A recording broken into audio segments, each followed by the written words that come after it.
एक उद्योजक व्यावसायिक पैशाच्या मागे लागून त्याचं आरोग्य गमावतोय का? जे सुप्रसिद्ध शेअर मार्केटमधले व्यावसायिक होते झुनझुनवाला, यांचं वाक्य आपल्याला नेहमी आठवतं की त्यांना ते कायम रिग्रेट होतं की त्यांनी त्यांच्या आरोग्याकडे दुर्लक्ष केलं. उद्योजक आणि व्यावसायिक यांच्यामध्ये स्पेसिफिक कुठले कुठले हेल्थ प्रॉब्लेम्स तुम्हाला कॉमन दिसतात? म्हणजे अगदी त्याचा पचनाचा, त्याच्या लाईफस्टाईलचा, त्याचे निर्णय घेण्याच्या प्रक्रियेवर पण परिणाम होतो. सर, उद्योजक व्यावसायिकांना बऱ्यापैकी जसं आपण म्हटलं की स्ट्रेस असतात, मानसिक ताण असतो बऱ्यापैकी. ह्या स्ट्रेस मॅनेजमेंटसाठी आयुर्वेदामध्ये काही प्रॅक्टिकल पद्धती आहेत का, ज्या आजच्या युगामध्ये आपण प्रॅक्टिकली यूज करू शकतो? अशा कुठल्या पद्धती आहेत का? सर्वात महत्त्वाचं, आपण झोप आहे ना लक्झरी समजतो किंवा तो आराम करतोय, मजा करतोय, पण ही झोप ही शरीराची आवश्यकता आहे. व्हेज खाणारे म्हणतात की आमचं जाणणं चांगलं आहे, नॉनव्हेज खाणारे म्हणतात की याच्यातून पोषण मिळतं.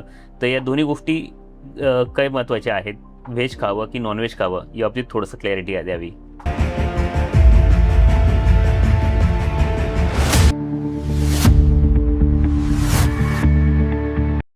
नमस्कार, ॲफेसर पॉडकास्टच्या या तिसऱ्या पुष्पामध्ये आपल्या सगळ्यांचं स्वागत आहे. उद्योजकांना, व्यावसायिकांना व्यवसाय करत असताना आणि त्यामध्ये त्यांना सपोर्ट मिळावा, त्यांना मार्गदर्शन मिळावं या दृष्टिकोनातून आपण ही पॉडकास्ट सिरीज सुरू केलेली आहे. यावेळी आपण डॉक्टर जितेश पाठक सरांना आमंत्रित केलेलं आहे. तुम्हाला प्रश्न पडला असेल की डॉक्टरांना आपण या उद्योजक व्यावसायिकांच्या सिरीजमध्ये का आमंत्रित केलेलं आहे? तर त्याच्या मागे एक कारण आहे.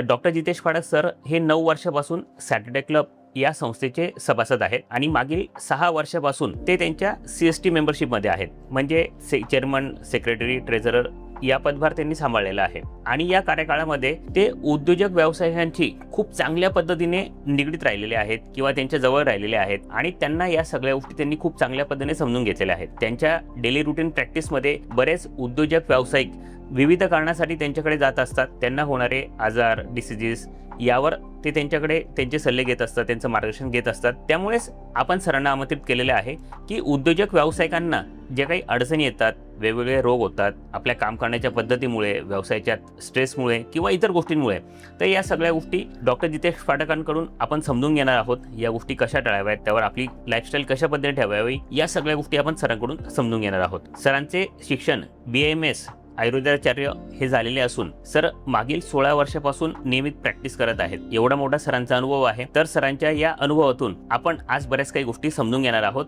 जे उद्योजक व्यावसायिकांसाठी आवश्यक आहे अशा गोष्टी. तर सर, आपलं स्वागत आहे आजच्या या ॲफेसर पॉडकास्टच्या सिरीजमध्ये.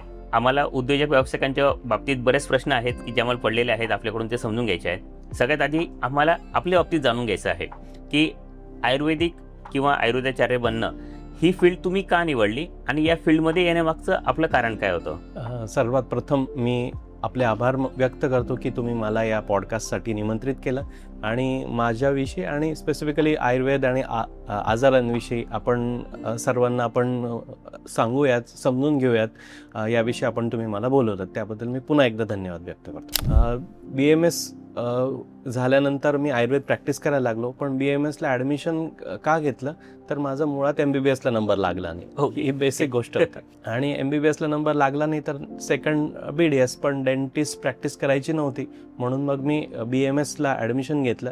आणि जसं BAMSला ॲडमिशन घेतलं त्यानंतर अकॅडमिकमध्ये जेव्हा मी होतो तर त्यावेळेला मला लक्षात आलं की आयुर्वेद जे आपलं प्राचीन शास्त्र आहे ते अगदी शास्त्राचा खूप मोठा समुद्र आहे आणि त्याच्यामध्ये बेसिक सगळ्याच गोष्टी दिल्यात. म्हणजे मनापासून शरीरापासून आरोग्याच्या ह्या सगळ्या रूट कॉजवर बेसिक असणाऱ्या गोष्टी आहेत. आणि त्याचा अभ्यास झाल्यानंतर मला आयुर्वेद प्रॅक्टिस करण्यात इंटरेस्ट निर्माण झाला आणि ती प्रॅक्टिस सुरू करण्यात आली. आणि यात पण मोठी गोष्ट अशी की माझ्या वडिलांचे आजोबा म्हणजे माझे पणजोबा या पंचक्रोशीमध्ये सुप्रसिद्ध वैद्य होते आणि त्यामुळे एक तो रक्तात गुण असावाच की त्याच्या परिणामस्वरूप मी आयुर्वेदाची प्रॅक्टिस सुरुवात केली. म्हणजे आयुर्वेद तुम्हाला वारसामध्येच मिळालेलं आहे. आणि सगळ्यात महत्त्वाची गोष्ट की MBBSला नंबर लागला नाही, हे खूप चांगलं झालं. नाही तर आम्ही खूप चांगल्या आयुर्वेदिक प्रॅक्टिशनर डॉक्टरला मुकलो असतो. अगदी तसंच म्हणता येईल. सर, तुमचं क्लिनिकचं नाव आहे प्राणदा आयुर्वेदिक चिकित्सालय. यामध्ये तुमच्या ट्रीटमेंटचा अप्रोच हा वेगळा कसा असतो? म्हणजे इतर डॉक्टर्सकडे आम्ही जेव्हा जातो तेव्हा आम्ही काही आजार घेऊन जातो की आमचं हे दुखतंय, आम्हाला हा त्रास होतोय किंवा हे प्रॉब्लेम्स आहेत, आणि यावर ते डॉक्टर्स तपासून आम्हाला त्याबद्दलची ट्रीटमेंट त्या आजारासाठी स्पेसिफिक देतात. परंतु तुमच्या चिकित्सालयामध्ये, तुमच्या क्लिनिकमध्ये त्याची ट्रीटमेंट ही वेगळी कशी आहे? प्राणद आयुर्वेद चिकित्सालयाची जी ट्रीटमेंट आहे आमची ती होलिस्टिक मॅनेजमेंट आहे. होलिस्टिक म्हणजे त्याचा संपूर्ण अभ्यास केला जातो. तो काही रिडक्टेज नाही किंवा सिम्प्टोमॅटिक नाही, तर त्याचं रूट कॉजवर आम्ही ट्रीटमेंट करतो. आणि आयुर्वेदाचा उद्देशच मुळात तो आहे की स्वास्थ्यस्य स्वास्थ्य रक्षणम आणि आतुरस्य विकार प्रशमन. म्हणजे जो व्यक्ती स्वस्थ आहे त्याने अजून कायम नेहमी कसं स्वस्थ राहावं, आणि जो आजारी व्यक्ती आहे त्याचा आजार, त्याचा विकार कसा दूर व्हावा, हा आयुर्वेदाचा उद्देश आहे. आणि त्याच उद्देशाने प्राणादा आयुर्वेदात देखील आम्ही उपचार करतो. म्हणजे एखाद्या व्यक्तीला वेगळे लक्षणं निर्माण होतात. तो जेव्हा आला तेव्हा तो सांगतो मला डोकं पण दुखतं, ॲसिडिटी पण होते, पोट पण नाही साफ होते, असे वेगळे लक्षणं म्हणून येतो. तर त्यावेळेला त्या वेगवेगळ्या लक्षणांचं ते एका झाडाच्या फांद्यांसारखं असतं. तर एका फांदी न कापता त्याचं मूळ काय आहे हे आम्ही शोधतो आणि त्यानुसार ती ट्रीटमेंट करतो. आणि हीच विशेषतः त्या आजाराला पूर्णपणे बरे करण्यासाठी कारणीभूत ठरतं. म्हणजे तुमच्याकडे आम्ही आल्यानंतर स्पेसिफिक आम्ही जो आजार घेऊन आलेलो आहोत, आपण त्याच्यासोबतच पूर्ण सगळ्या शरीरावर काय अडचणी आहेत किंवा काय प्रॉब्लेम्स आहेत या सगळ्या गोष्टींचा अभ्यास करतात आणि त्या अनुषंगाने ट्रीटमेंट देतात की भविष्यामध्ये ते आजार होऊच नाही यासाठी म्हणून. ठीक आहे. आणि सर तुम्ही आपल्याशी मागे चर्चा करताना आम्हाला एक गोष्ट लक्षात आली होती की तुम्ही तुमच्या क्लिनिकला नीड नॉट रिव्हिजिट सेंटर, म्हणजे तुमच्या क्लिनिकला एकदा भेट दिल्यानंतर पुन्हा भेट द्यायची गरज नाही आहे, ही संकल्पना राबवतात.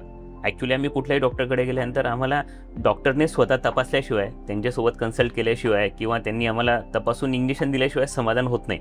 मग अशा वेळी एकचदा तुमच्याकडे आल्यानंतर पुन्हा यायची गरज नाही, ही कन्सेप्ट तुम्ही कशा पद्धतीने राबवतात? मुळात आपला एक मोठा गैरसमज आहे की आपल्याला जे आरोग्य मिळतं हे डॉक्टरांकडनं मिळतं आणि ते औषधांनी मिळतं. पण डॉक्टर्स आणि औषधं हा एक त्या आरोग्याचा एक फक्त पार्ट आहे. तर आम्ही त्या पेशंटला त्याचं अंडरस्टँडिंग देतो, त्याचं ट्रेनिंग देतो आणि त्याला ते समजवतो की तुझ्या आरोग्यप्राप्तीसाठी तुला तो आजार समजून घेणं आवश्यक आहे. आणि त्याला ट्रेन केल्यानंतर त्याला ते आजार पुन्हा पुन्हा नको व्हायला म्हणून ते कशाने होतो ते त्याला समजून सांगतो. आणि मग अशा दृष्टीने तो पुन्हा आजार निर्मितीसाठी टळू शकतो आणि त्यामुळे त्याला दवाखान्यात पुन्हा पुन्हा येण्याची गरज नाही पडत. आणि दुसरी गोष्ट की त्याला पुन्हा काही अडचण आली तर आम्ही त्याला ऑनलाईन उपलब्ध असतो, त्याला कुरिअरने औषधं देखील आम्ही पाठवत असतो. ओके, म्हणजे हा तर असा विषय झाला की आयुर्वेदाबरोबर तुम्ही ऑनलाईन या जे नवीन आधुनिक टेक्निक्स आहे या पण वापरतात. हो, येस सर. नक्कीच ही खूप चांगली गोष्ट आहे की आयुर्वेदाबरोबर आधुनिक टेक्निक्स वापरणं आणि या सगळ्या गोष्टींमध्ये पेशंटला ॲप्रोचेबल असणं ही खूप चांगली गोष्ट आहे आमच्या सगळ्यांसाठी सुद्धा. सर, आजच्या काळामध्ये लाईफस्टाईल डिसऑर्डर्स ह्या खूप मोठ्या प्रमाणात वाढलेल्या आहेत. म्हणजे आपली दैनंदिन जीवनशैलीच अशा पद्धतीने होत चालली की त्यामुळे आपल्या जीवनशैलीमुळे बरेच आजार आपल्याला लागत आहेत. तर या गोष्टीच्या बाबतीमध्ये तुमच्याकडे कुठल्या प्रकारचे पेशंट्स हे खूप जास्त प्रमाणात येतात? मुळात आपण जेव्हा लाईफस्टाईल डिसीजेस असं म्हणतो तर आजचा जो पेशंट आहे त्याला ही जीवनशैली त्याची आधुनिक आहे, पण शरीर तर हे प्राचीनच आहे. बरोबर. आणि आयुर्वेदाने सांगितलंय, चरकांनी 5000 वर्षापूर्वी सांगितले की रोगस्य आहार संभवा. म्हणजे त्याला जे जे रोग होणार आहेत ते त्याच्या आहारामुळे आणि चुकीच्या विहारामुळे होणार आहे. हे अगदी 5000 वर्षापूर्वी सांगितलंय आणि त्यानंतर आता अगदी सगळं पाणी उलटून गेलेलं आहे. तर त्याची आधुनिक जीवनशैली इतकी खराब झाल्यामुळे त्याला वेगवेगळे आजार होतात. म्हणजे स्पेसिफिकली लठ्ठपणा आहे किंवा डायबिटीस आहे, हायपर टेन्शन आहे किंवा ब्लड प्रेशर आपण त्याला म्हणतो, किंवा पचनाचे विकार आहेत, मायग्रेन आहे, त्वचेचे विकार आहेत जसं सोरायसिस आहे किंवा एक्झिमासारखे आजार आहेत, पोटाचे विकार IBS इरिटेबल बाउल सिंड्रोम आम्ही त्याला म्हणतो, किंवा अगदी कॅन्सरसारखे. असे सगळे पेशंट्स हे लाईफस्टाईल त्यांची खराब झाल्यामुळे निर्माण होत आहेत. म्हणजे आजार स्पेसिफिक लाईफस्टाईल खराब झाल्यामुळे आजार व्हायला लागलेले आहेत. आपण लाईफस्टाईलवर काम केलं किंवा आपल्या आहारावर काम केलं त्याचा परिणाम नक्कीच होऊ शकतो. हो, निश्चितच. त्याचं रूट कॉजच त्याची चुकीची लाईफस्टाईल आहे बेसिकली. म्हणजे जसं आता एखादा पेशंट आहे की तो दिवसभर बसून राहतो, त्याला कुठली हालचाल नाही आहे, तर त्याच्यामुळे त्याच्या पाठीच्या मानेच्या मणक्यांमध्ये स्टिफनेस येणारच आहे आणि मग काही वर्षानंतर त्याची मान पाठ दुखतेच आहे. म्हणजे ही त्याची फक्त लाईफस्टाईल चुकीची आहे. मग त्याने जर निश्चित व्यायाम करायला लागला, नियमित व्यायाम करायला लागला, हालचाल करायला लागला तर त्याची मानपाठ दुखणं बंद होऊ शकतं. म्हणजे आतापर्यंत आम्ही असं समजत होतो की आम्ही आधुनिक होत चाललो, म्हणजे आम्ही प्रगत होत चाललो आहेत, आमच्या लाईफस्टाईल आमचं जीवन सुखावह होत चाललेलं आहे, परंतु हे तर उलटं होतंय. निश्चितच. कारण काय होतंय की त्याला असं वाटतंय की आज तो पूर्ण कम्फर्टेबली बसलेला आहे. म्हणजे तो AC ऑफिसमध्ये बसला आहे, AC गाडीमध्ये फिरतोय, पण मुळात आपलं शरीर हे बसण्यासाठी बनलेलंच नाही आहे. आपलं शरीर हे जास्तीत जास्त हालचाल करण्यासाठी बनलेलं आहे. ओके. म्हणजे आपण साधी गाडी जर बघितली तर ती गाडी आपण घेतली आणि चालवलीच नाही तरी ती लवकर खराब होते. बरोबर. त्यापेक्षा ती नियमित तिचं रनिंग असलं ती खराब नाही होत. हो. तसंच मानवी शरीराचं पण आहे. त्याला नियमित हालचाल असली पाहिजे, त्याची झोप आणि त्याची जेवण हे प्रॉपर व्यवस्थित राहिलं की ते खराब पण नाही होणार आहे. म्हणजे जसं एका गाडीला मेंटेनन्सची गरज आहे तसं मानवी शरीराला सुद्धा मेंटेनन्सची गरज आहेच. येस. जसं सर आपण आता उद्योजक आणि व्यावसायिकांच्या बाबतीमध्ये स्पेसिफिक जर म्हटलं की आजचे उद्योजक व्यावसायिक हे खूप चांगल्या पद्धतीने पैसे कमवत आहेत, आपण आपल्या आजूबाजूला या सगळ्या गोष्टी बघतोच. परंतु या गोष्टी बघत असताना एक उद्योजक व्यावसायिक पैशाच्या मागे लागून त्याचं आरोग्य गमवतोय का, असं बऱ्याचदा आपण म्हटलं जातं. आपल्या मोठ्या लोकांच्या तोंडून पण आपण हे वाक्य ऐकतो नेहमी. तर याबाबत तुम्हाला काय वाटतं? एक आपला प्राचीन श्लोक आहे, धर्म अर्थ काम मोक्षाणम आरोग्यम साधनम. म्हणजे जे 4 पुरुषार्थ आहेत, धर्म अर्थ काम आणि मोक्ष, हे 4 पुरुषार्थ आपल्याला जेव्हा मिळवायचे असेल तर त्याचं आरोग्य हेच मूळ साधन आहे. आणि आत्ता हे 4 पुरुषार्थ मिळवताना तो त्या साधनाकडे दुर्लक्ष करतो आणि तात्पुरतं त्याला यश मिळत आहे पण त्याच्या परिणामस्वरूप त्याचं आरोग्यच जात आहे. म्हणजे आपण अगदी जे सुप्रसिद्ध शेअर मार्केटमधले व्यावसायिक होते झुनझुनवाला, यांचं वाक्य आपल्याला नेहमी आठवतं की त्यांना ते कायम रिग्रेट होतं की त्यांनी त्यांच्या आरोग्याकडे दुर्लक्ष केलं, त्यामुळे त्यांचा खूप आरोग्याचे त्यांच्यावर दुष्परिणाम दिसायला लागले किंवा त्यांना त्यांचा लवकर मृत्यू देखील आला. म्हणजे जेव्हा तो व्यवसायाकडे पूर्ण लक्ष देतो ते त्यावेळेस त्याचं शरीराकडे आणि मनाकडे दुर्लक्ष होतं. पण यात सगळ्या त्या उद्योगाचा, त्या कुटुंबाचा मूळ आधार तो व्यक्ती आहे आणि व्यक्तीच्या जीवनाचा मूळ आधार त्याचं आरोग्य आहे. त्या आरोग्याकडेच जर दुर्लक्ष केलं तर तो व्यक्ती जाईल आणि व्यक्ती गेला की नॅचरली त्याचं जे व्यवसाय त्याचं देखील नुकसान होणार आहे. म्हणजे आपण ज्याच्यासाठी काम करतोय, पैसे कमवण्यासाठी असेल, आपल्या कुटुंबाला चांगलं आयुष्य देण्यासाठी असेल, आणि हेच जर आपल्या स्वास्थ्यामुळे आपण अचीव करू शकलो, परंतु ज्यावेळेस आपलं स्वास्थ्य बिघडतं त्यावेळेस या सगळ्या गोष्टी पूर्ण जाणारच आहेत. त्यामुळे आपण दोन्ही गोष्टीकडे लक्ष दिलं पाहिजे, की आरोग्याकडे पण आणि आपल्या उद्योजक व्यावसायिकतेकडे सुद्धा. बरोबर. सर, आपण एक गोष्ट नेहमी बघतो की उद्योजक व्यावसायिक हे बऱ्याच वेळेस बिझी असतात, त्यांना कुठल्या गोष्टीसाठी वेळ मिळत नाही, अगदी संडेला सुद्धा वर्किंग करत असतात. असं तुम्ही आपल्या सराउंडिंगमध्ये आपण कायम बघतो. आणि अशा वेळी त्यांना काही त्रास व्हायला लागले किंवा काही गोष्टी झाल्या तर त्याकडे ते दुर्लक्ष करतात. आणि दुर्लक्ष केल्यामुळे जेव्हा त्यांना इमर्जन्सी येते, म्हणजे अगदी जसं काही अटॅक आला किंवा काही प्रॉब्लेम्स आलेत, त्यावेळेस ते इमर्जन्सी म्हणून आल्यानंतर ते शरीराकडे लक्ष द्यायला सुरुवात होतात. याबद्दल तुम्हाला काय वाटतं? यात ॲक्च्युली काय होतं की कुठलाही आजार होण्याच्या आधी शरीर त्याला सिग्नल देत असतो त्याला. पण मग तो जो उद्योजक आहे किंवा कुठलाही माणूस आहे ते मोबाईलचे जसे नोटिफिकेशन ऑफ करून बसतो त्याचे शरीराचे पण नोटिफिकेशन ऑफ करून ओके. आणि त्यामुळे त्याला लक्षातच येत नाही की आपल्याला काय होणार आहे. आणि मग एकदम आजार होतो आणि आजार झाला की मग त्याला त्याची समज येते. म्हणजे आम्ही नेहमी असं म्हणतो की त्याला त्याचं जे सिरियसनेस केव्हा येतो, आजाराचं लेबल लागल्यावर. जसं डायबिटीज झाला की त्याला डायबिटीज झाला आहे असं सांगितलं तर मग त्याला तो फॉलो करायला लागतो. पण इन बिटवीन तोपर्यंत शरीराची भरपूर झीज झालेली असते. म्हणजे साधं उदाहरण घ्यायचं, एखाद्याला डायबिटीज होत असेल तर तो काय 6 महिन्यात वर्षभरात होत नाही. तो शरीरामध्ये साधारणतः 12-13 वर्ष ती शरीरात प्रक्रिया चालू असते. म्हणजे इतक्या आधीपासून ही प्रोसेस सुरू झालेली असते. आपण तेव्हा लक्ष देत नाही आणि फक्त जेव्हा आजारचं म्हणजे कळतं त्याच वेळेस लक्ष द्यायला लागतो. आणि त्यामुळे काय होतं की आजार केव्हा निर्माण होतो, शरीरामध्ये कुठेतरी दुष्परिणाम व्हायला लागतात. म्हणजे आजार सुरुवात होताना त्याच्या आधी पूर्व लक्षणं असतात, आजार होतो आणि नंतर कॉम्प्लिकेशन होतात. मग बऱ्याच आजारांचे कॉम्प्लिकेशन्स निर्माण झाल्यानंतर लक्षात येतं की तो आजार आहे. बरोबर. आणि मग तोपर्यंत बराच उशीर झालेला असतो. मग त्यापूर्वी जर त्यांनी काळजी घेतली तर त्याला ह्या इमर्जन्सीज येऊ नाही शकत. आणि इमर्जन्सीचाच महत्त्व बघितलं ना तर तो आधी सुट्टी घेत नाही, तो आधी त्याच्या शरीराची काळजी घेत नाही आणि इमर्जन्सी आल्यानंतर त्याला सगळं त्याचा व्यवसाय दुकान बंद करून हॉस्पिटलमध्ये ॲडमिट राहायला लागतं. म्हणजे त्याच्या शरीराचं नुकसान होतं ते वेगळं, आर्थिक नुकसान होतं ते, आणि व्यवसायाचं देखील नुकसान होतं. पण आता सर, जसं उद्योजक आणि व्यावसायिक यांच्यामध्ये स्पेसिफिक कुठले हेल्थ प्रॉब्लेम्स तुम्हाला कॉमन दिसतात की जे सगळ्यांमध्ये असतातच अशा गोष्टी? सर्वात महत्त्वाचं त्यांना पचनाचे आजार आहेत. म्हणजे त्यांना पोट कच्चं भरल्यासारखं वाटतं, त्यांचं पोट साफ नाही होते, मूळव्याध होतोय किंवा त्यांचं मोस्टली बसून काम असतं त्यामुळे त्यांना मान, पाठ, कमरेचे आजार होतात. दुसरं सगळ्यात महत्त्वाचं लठ्ठपणा आहे किंवा डायबिटीस आहे, ब्लड प्रेशर आहे. आणि स्पेसिफिकली उद्योजकांचं जे जीवन आहे ते खूप कठीण आहे. म्हणजे उद्योग करणं इतकं सोपं नाही आहे आणि त्यामुळे त्यांना स्ट्रेस कायम असतो आणि स्ट्रेसच्या परिणामस्वरूप मग त्यांची झोप डिस्टर्ब होते आणि झोप डिस्टर्ब झाली की मग पुन्हा स्ट्रेस वाढतो. अशा दोन्ही गोष्टी होतात आणि त्या परिणामस्वरूप त्यांचा मानसिक अँझायटी, डिप्रेशन किंवा ब्लड प्रेशर यासारखे देखील आजार होतात आणि त्या स्ट्रेसच्या परिणामस्वरूप इम्युनिटी देखील कमी होते आणि असे विविध आजार त्या उद्योजकांना नेहमी दिसतात. आणि सर आता जसं म्हणजे बरेच उद्योजक व्यावसायिक आहेत, जसं तुम्ही आता सांगितलं की 12 तास 14 तास सुद्धा दिवसभराचे काम करतात, फील्डवर असतात, बाहेर त्यांचं कन्सिस्टंटली फिरणं होत असतं किंवा जसं आमच्यासारखं आमच्या फील्डमध्ये असेल तर आम्हाला दिवसभरातले कमीत कमी 10-12 तास एका खुर्चीवर बसून राहावं लागतं. मग अशा वेळी अशा प्रकारचे म्हणजे जे फील्डवर फिरतात आणि 12-14 तास काम करतात किंवा आमच्यासारखे जे व्यावसायिक आहेत की ज्यांना खुर्चीवर बसून काम करावं लागतं, अशांना नेमके कुठले कुठले आजार होऊ शकतात?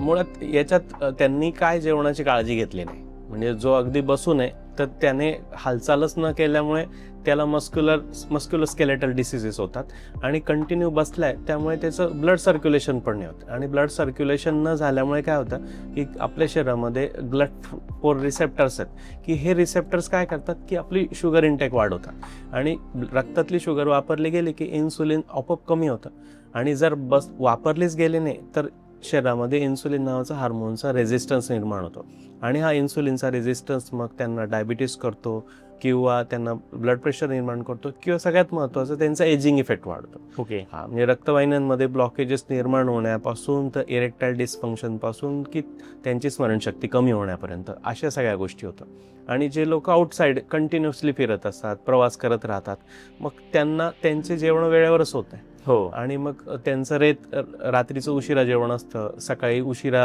उठणं असतं, रात्रीचं उशिरा झोपणं असतं. यामुळे देखील पुन्हा ह्याच प्रकारचे जे आहेत की डायबिटीस सारखे आजार आहे, लठ्ठपणासारखे आजार निर्माण होत असतात. आणि सर आता बऱ्याचदा असं होतं की व्यवसाय म्हटल्यानंतर मानसिक ताण खूप मोठ्या प्रमाणात असतो, निर्णय घ्यायचे असतात, पेमेंट्स द्यायचे आहेत, उधारी बाकी आहे, स्टाफ मॅनेजमेंट आहे, असे कंटिन्युअसली कुठल्या कुठल्या प्रकारचे एक मानसिक स्ट्रेस असतो प्रत्येक उद्योजक व्यावसायिकाला. त्या स्ट्रेसमुळे किंवा काही जणांचा डिसिजन घेण्याचा सुद्धा एक ताण असतो आपल्या मनावर की आपल्याला काहीतरी निर्णय घ्यायचा आहे. या सगळ्या गोष्टींमुळे त्या उद्योजक व्यावसायिकाच्या आरोग्यावर पण याचा परिणाम होतो का? म्हणजे शारीरिक सोबत मानसिक ताणाचा सुद्धा आरोग्यावर परिणाम होतो का? दोन्ही गोष्टी आहेत. म्हणजे मनाचा शरीरावर परिणाम होतो आणि शरीराचा मनावर देखील परिणाम होतो. दोन्ही गोष्टींचा दोन्ही गोष्टी म्हणजे एक गट ब्रेन ॲक्सिस आहे. म्हणजे त्याचं ब्रेन डिस्टर्ब झालं, मानसिकता डिस्टर्ब झाली की त्याचं पचन डिस्टर्ब होतं किंवा त्याचं पचन डिस्टर्ब झालं की त्याचा ब्रेन पण डिस्टर्ब व्हायला. दोन्ही गोष्टी एकमेकावर दोन्ही गोष्टी म्हणजे अगदी त्याचा पचनाचा, त्याच्या लाईफस्टाईलचा, त्याच्या निर्णय घेण्याच्या प्रक्रियेवर पण परिणाम होतो. ओके. याच्यात काय आहे की आपल्या आतड्यांमध्ये विशिष्ट प्रकारचे बॅक्टेरिया आहेत, तर ते बॅक्टेरिया सगळं मॅनेज करतात. त्याला आपण गट फिलिंग असं म्हणतो. म्हणजे एखादं इंट्युशन नाही, आपण गट फिलिंग असतात की हे आपण निर्णय घ्यायला पाहिजे. तो हा कशातून आला तर आपल्या आतड्यांमध्ये जे बॅक्टेरिया असतात तर ते जर डिस्टर्ब झाले. नुकताच एक रिसर्च वाचला, त्याच्यात असं म्हटलं होतं की जे विविध प्रकारचे गेम्स आहेत की पत्त्यांसारखा गेम्स आणि हे ऑनलाईन गेम्स फ्रॉडिंगमध्ये ज्यांचं गट फ्लोरा खराब आहे, ज्यांचं आतड्यांचं आरोग्य खराब आहे, पचन खराब आहे, ते चुकीचे निर्णय घेतात. ओके. किंवा एखाद्याला रिस्क घ्यायची आहे तर ज्याचा गट फ्लोरा चांगला आहे तो मॅनेजेबल व्यवस्थित अशी रिस्क घेऊन व्यवसाय करू शकतो आणि ज्याचा गट फ्लोरा खराब आहे तो खूप ओव्हर रिस्क घेतो आणि तो आत्ताच्या फायद्यासाठी तो लॉंग टर्मचा त्याचं नुकसान होतं आणि अशा रिस्क घेत असतो. किंवा व्यवसायात बरेच लोक चिडचिड करतात आणि किंवा रुटीन पण आपण मुलांमध्ये चिडचिड बघतो, खूप इरिटेट होतात किंवा मारामारी करतात, कुठलंही थोडं जरी बोललं तरी सहन नाही होते, त्यांचं इगो हर्ट होतो. याचा देखील पचनाशी संबंध आहे. आपल्या लिकी गट म्हणतात, लिकी गटमध्ये LPS नावाचे जे टॉक्झिन्स आहेत ते आतड्यातून शोषून ब्रेनमध्ये जातात आणि ब्रेनमध्ये बरेच पार्ट आहेत. त्याच्यामध्ये ॲमिग्डॅला नावाचा पार्ट आहे की जो बुडबुड्यासारखं काम करतो. तो बुडबुडा रागाचा बुडबुडा आहे. ओके. तेव्हा इन्स्टंट इतका राग येतो की तो काहीतरी बोलून टाकतो, काहीतरी त्यावेळा नाही करायला पाहिजे अशी गोष्ट करतो. आणि त्याच वेळा एक मेंदूचा एक पार्ट पण आहे, फ्रंटल कॉर्टेक्स, हा योग्य निर्णय घेतो. तो सारत्व बघून हा घ्यायचा की नाही घ्यायचा असं ठरवणार आहे. पण हा ॲमिग्डॅला वाढला की तो जो विचारपूर्वक करणारा निर्णय आहे तो होतच नाही आणि मग ॲक्च्युली मग त्या व्यक्तीचं निर्णय चुकल्यामुळे त्याच्या सगळ्याच आयुष्यातले निर्णय चुकून जातात. इतका परिणाम होऊ शकतो सर या सगळ्या गोष्टींचा? इतका मोठा परिणाम होतो. म्हणजे तुमच्याशी बोलताना मला एक प्रसंग आठवला.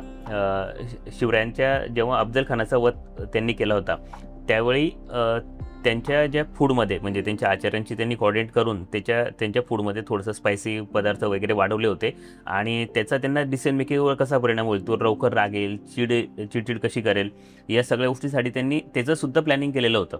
म्हणजे हा सुद्धा त्याचा परिणाम असू शकतो. खरं आहे. म्हणजे अगदी त्या काळात तर ती जाणीव होती आणि आपल्याला पूर्वीपासून सत्व, रज आणि तम हे मानसिक भाव आहेत आणि त्यासाठी कुठल्या आहारांनी कुठले भाव निर्माण होतात हा आपला प्राचीन भारतीय पद्धतीचा अभ्यास आहेच. आणि अगदी पूर्वी तर पंचकर्म केले जायचे की एखादा राजा हारला तर त्याचे सैनिक पुन्हा गुलाम होते, तर गुलाम म्हणून यांच्या सैन्यात पुन्हा घेण्यासाठी त्याचं पंचकर्म करून घ्यायचे. म्हणजे पंचकर्म म्हणजे त्याचा गट फ्लोरा करेक्ट झाला की त्याचे विचार पुन्हा बदलत होते. इतका त्याचा परिणाम ह्या आतड्यांचा होतो. म्हणजे या पद्धतीने मी या गोष्टीकडे कधीच बघितलं नव्हतं. म्हणजे मानसिकता वेगळी आणि आरोग्य वेगळं, हे दोन्ही गोष्टी आतापर्यंत वेगवेगळ्या करूनच मी विचार करत होतो. ही गोष्ट खूप नवीन वेगळी माहीत पडली सर. आता बऱ्याचदा काय होतं की या कामाच्या व्यापामुळे किंवा ह्या सगळ्या गोष्टी करत असताना बरेच जे आहेत उद्योजक व्यावसायिक हे पेन किलर म्हणजे डोकं दुखते म्हणून पेन किलरची गोळी घेतली, पोट दुखते म्हणून एखादी पेन किलरची गोळी घेतली किंवा ॲसिडिटी झाली तर अँटॅसिड यासारख्या गोळ्या घेतात. चालूपुरतं तो सिम्पटम जो आहे, जो त्रास आहे, डोकं दुखणं बंद होतं किंवा ॲसिडिटी कमी होते, तर सिम्पटम संपला म्हणजे तो आजार पण संपला असं होतं का, किंवा याचे काय परिणाम होऊ शकतात दूरगामी?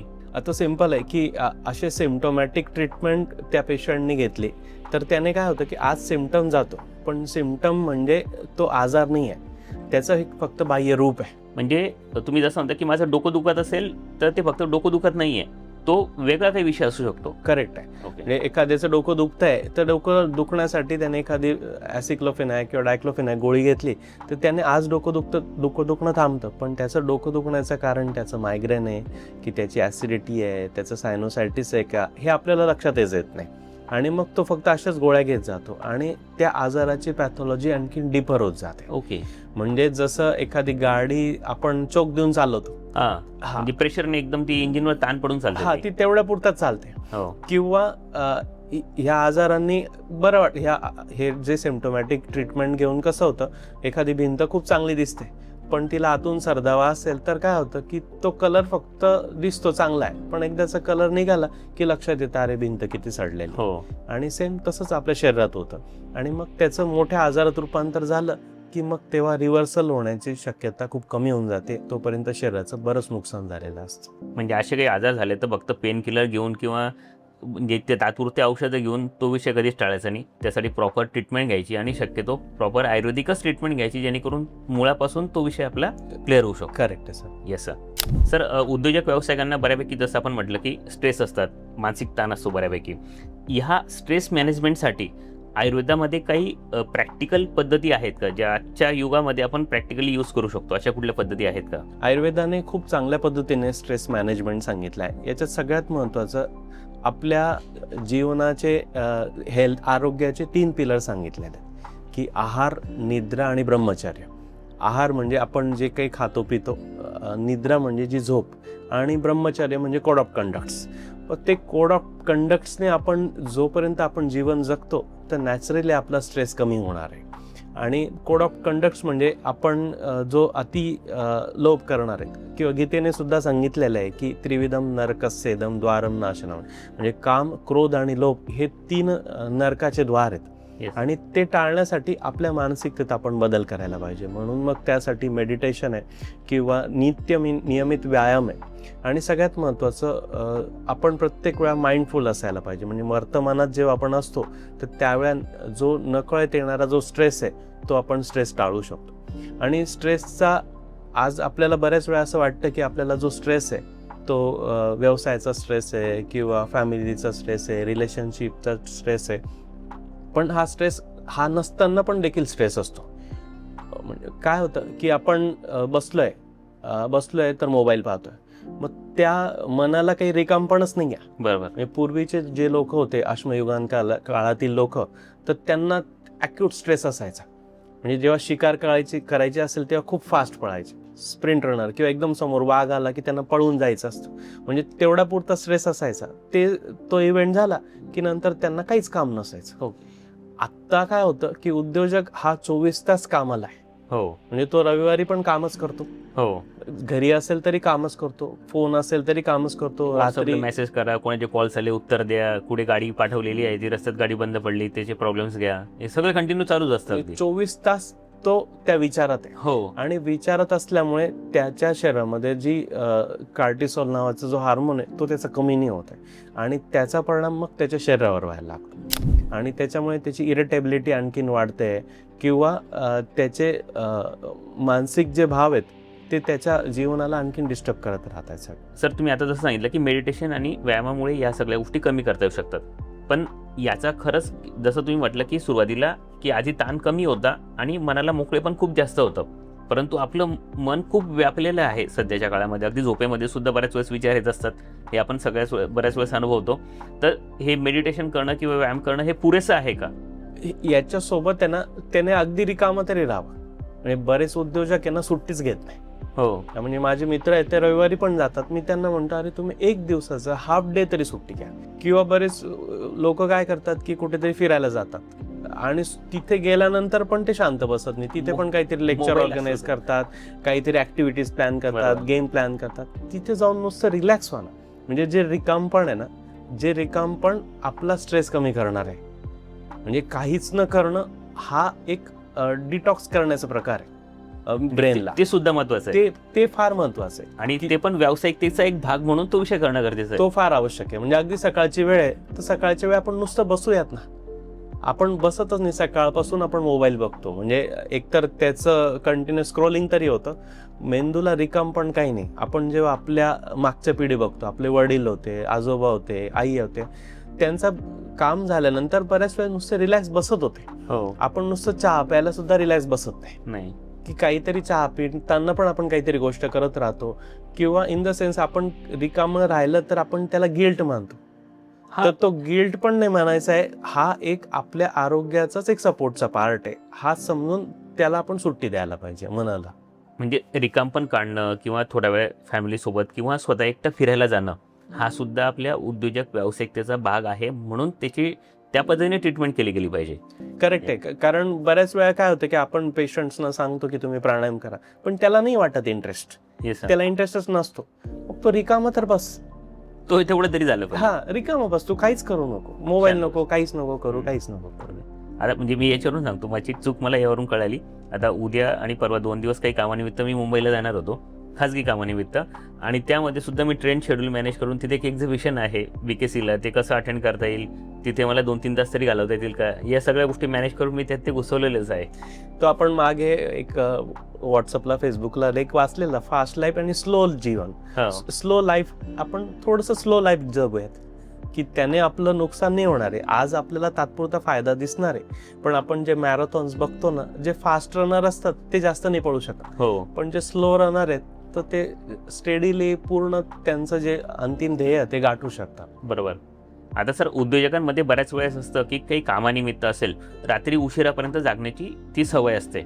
ही सवय किती घातक आहे. आणि काही नोकरदार वर्गाच्या बाबतीत पण असेल. तर माझा लहान भाऊ पुणे एका मल्टीनॅशनल कंपनीमध्ये आहे, आणि त्याच्या बऱ्याचदा आहे की सायंकाळी 6 वाजेपासून रात्री 3 वाजेपर्यंत त्याची शिफ्ट असते.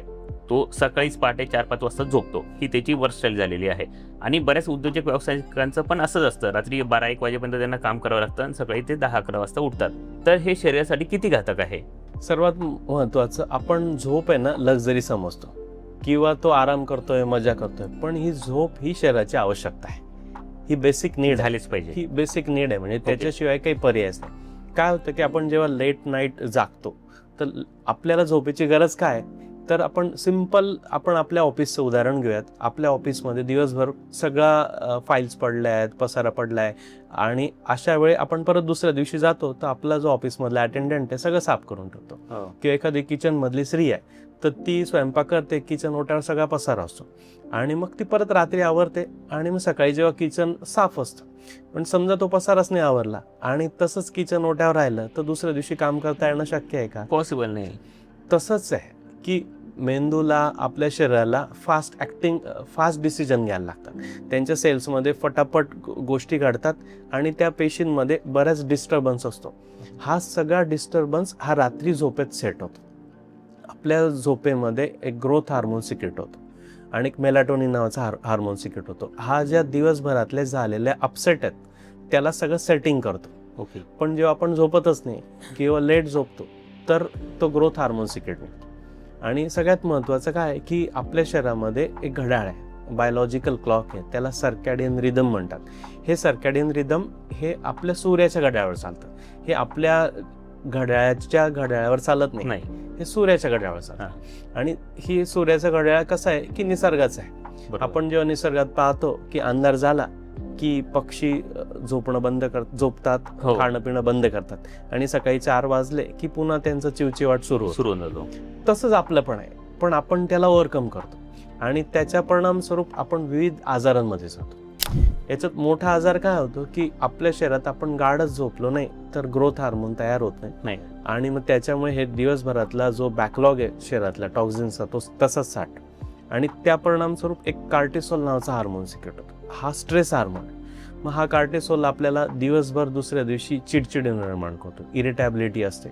दुसरं आपल्याला जे मन असतं ना ते असं कॉन्सन्ट्रेटेड होत नाही, एकाग्रता होत नाही, ब्रेन फॉग म्हणतात त्याला. दुसरं आपल्या पोटावरची चरबी वाढवतो, डायबिटीस वाढवतो, ब्लड प्रेशर वाढवतो, असे सगळे मेटाबॉलिक डिसऑर्डर्स फक्त झोप पूर्ण न झाल्यामुळे होतात. झोप न पूर्ण झाल्यामुळे आणि योग्य वेळेत झोप न झाल्यामुळे. योग्य वेळेत म्हणजे बरेच लोक म्हणतात की आम्ही लेट नाईट झोपू, की रात्री 2ला झोपू, 3ला झोपू आणि सकाळी 11ला उठू, 12ला उठू.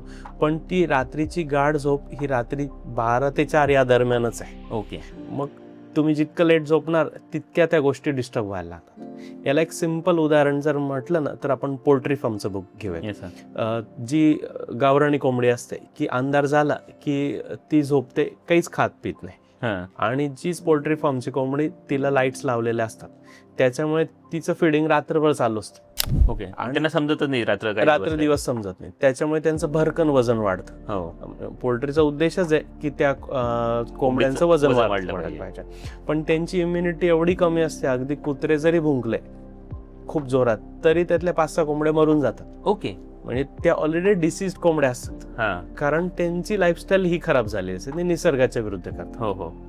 त्याच्यावर एक उंदरांवर प्रयोग करण्यात आला. उंदीर हा निशाचर प्राणी, तो रात्री जागतो, दिवसा नाही हे करत. तर त्या उंदरांना रात्री झोपवलं आणि दिवसा जागवलं आणि मग त्यांचं बघितलं तर त्यांचं वजन वाढलंय, त्यांच्यामध्ये ब्लड प्रेशर वाढलंय, त्यांची ब्लड शुगर वाढली. हे सगळे रिसर्च बऱ्याच वर्षापूर्वी करण्यात आले.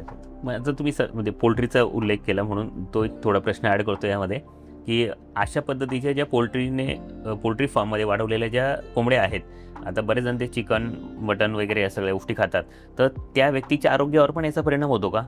निश्चितच. त्या कोंबडीच्या रक्तामध्ये सगळे इन्फ्लमेटरी सायटोकाइन्स तयार झाले. इन्फ्लमेटरी म्हणजे आपण त्याला टॉक्झिन्स म्हणणार, की त्याच्या परिणामस्वरूपच तिला हार्ट अटॅक येणार आहे, तिला डायबिटीस होणार. तर रेडीमेड ते त्या खाणाऱ्या व्यक्तीच्या शरीरावर पण त्याचा परिणाम होणार. ओके. म्हणजे अशा पद्धतीच्या पोल्ट्री फार्म मधल्या कोंबड्या खाल्ल्यामुळे सुद्धा आजार होऊ शकतात किंवा लवकर होऊ शकतात. पण सर, तुम्ही आता झोपेमुळे काय होऊ शकतं या सगळ्या गोष्टी तुम्ही सांगितल्यात, पण रात्री चांगली शांत झोप येण्यासाठी त्याच्यासाठी मग काही प्रॅक्टिकल सोल्युशन्स द्या ना मला. सगळ्यात सोपा उपाय की तुम्ही उजेड कमी असू द्या. याच्यात मोबाईलचं स्क्रॉलिंग कमी करायचं. आपल्या मोबाईलमध्ये किंवा ह्या सगळ्या लाईट्समध्ये ब्ल्यू वेव्हलेंथ असते, तर ती ब्ल्यू वेव्हलेंथ आपल्या शरीरामध्ये एक मेलाटोनिन नावाचा हार्मोन सिक्रेट करते की ज्याच्याने आपल्याला गाढ झोप येते. पण मग जोपर्यंत उजेड आहे तोपर्यंत तो मेलाटोनिन तितका प्रॉपर सिक्रेट होत नाही आणि तो सिक्रेट न झाला त्याच्यामुळे आपल्याला ती गाढ झोप येते. ओके. ही एक गोष्ट. दुसरी गोष्ट आणखीन चांगली की सकाळी उठल्या तुम्ही सूर्यप्रकाशात जा, सूर्याच्या उजेडात जा. दिवसभरात आपलं शेड्यूल जे असतं ते आपण आपल्या केबिनमध्ये आणि पुन्हा या आर्टिफिशियल लाईट्समध्येच असतो. बरोबर. आपण अशात प्रखर उजेडात जात नाही. तर प्रखर उजेडात किती राहता येईल आपल्याला हे केलं तर ती पुन्हा आपलं क्लॉक सेट होतं आणि आपल्याला लवकर झोप लागायला. आणि सगळ्यात महत्त्वाचं रात्रीचं जेवण. आपलं रात्रीचं जेवण जितकं लवकर होईल तितकी गाढ झोप येणार आणि तितके ह्या प्रोसेसपासून आपण लांब राहणार. Yeah. म्हणजे त्याला सिंपल उदाहरण आहे, एखादा व्यक्ती जर रात्री 10 वाजता 11 वाजता जेवण करत असेल, बरेच आपले व्यावसायिक मित्र लेट नाईट जेवतात. कामानिमित्त उशिरा घरी जाणं होतंच आणि भूक लागलेलीच असते, त्यावेळेस खावं लागतंच. तर एखाद्या व्यक्तीने 10 वाजता रात्री जेवला तर त्याच्या शरीरामध्ये 2 तासांनी ब्लड शुगर हाय होते. म्हणजे रात्री 12 वाजता त्याची शुगर हाय असते. जेव्हा रक्तातली शुगर हाय असते तेव्हा हा ग्रोथ हार्मोन सिक्रेटने होतो आणि ग्रोथ हार्मोन सिक्रेटने झाला की पुन्हा कार्टिसोल जो स्ट्रेस हार्मोन वाढतो, त्याची गाढ झोप पण नाही होत आणि त्याची शुगर पण वाढते.